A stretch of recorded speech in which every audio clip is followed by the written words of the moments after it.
What's up guys, Mike here, and in this video we're pitching this year's Samsung Galaxy Tab 3 7.0 against last year's version, the Tab 2 7.0. By the end of it, you'll know exactly what the new model has to offer and if it's worth buying over the older one, so tag along. With the Tab 3 7.0, Samsung refines the incremental upgrade policy. In other words, nothing major was changed from one version to the other, but the new Tab packs a bunch of tiny improvements that make it an overall better device. There is, however, one aspect that will clearly strike you from the moment you'll see the two. The Tab 3 is much more compact than the Tab 2 and lighter as well. As a result, the new generation slate is more comfortable to grab and use, either in portrait or in landscape mode. But the new Tab didn't just lose weight, it was completely redesigned, in order to resemble most other Galaxy handsets launched in the last month. In other words, the Tab 3 looks like an oversized Galaxy S4 with the same silver plastic straps on the sides and the same glossy rear plate that's going to scratch easily and catch fingerprints even faster. In comparison, last year's Tab was dressed in a matte plastic case and feels somewhat more durable. However, the new version is clearly more ergonomic, and if you're concerned about its well-being, just dress it up in a protective cover. Design aside though, the new Tab 3 is in many ways similar to its predecessor. Even the ports and buttons around the sides are placed almost identically, but it's worth mentioning that on the new version you're getting a standard micro USB port and an extra noise-cancelling microphone, useful as the device offers support for voice calls on some versions.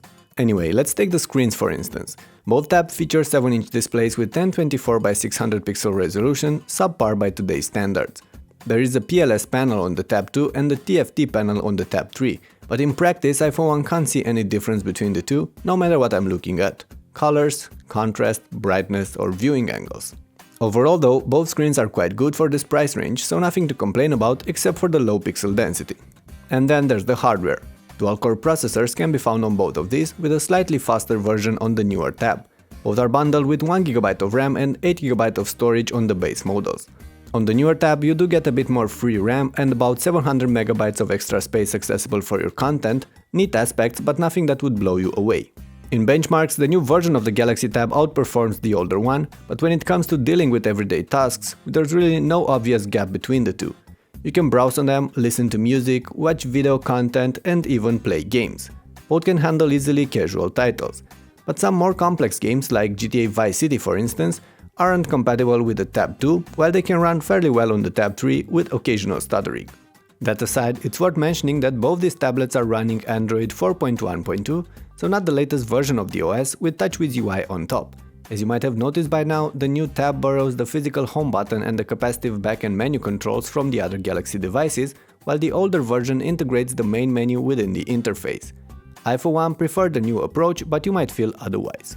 This aspect leads to some interface design differences between the two Tabs.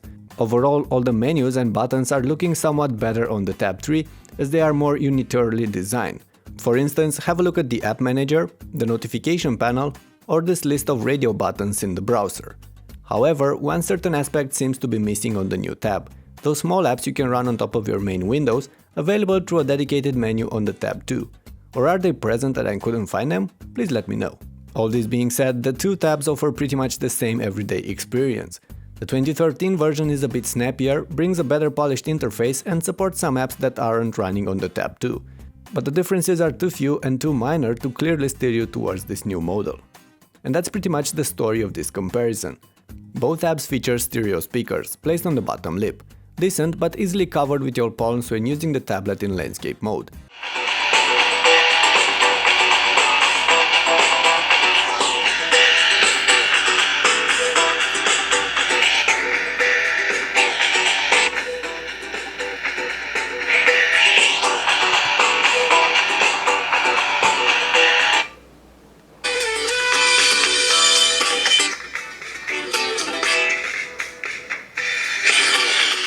And by the way, both can be used either in portrait or in landscape, as the home screens will rotate accordingly.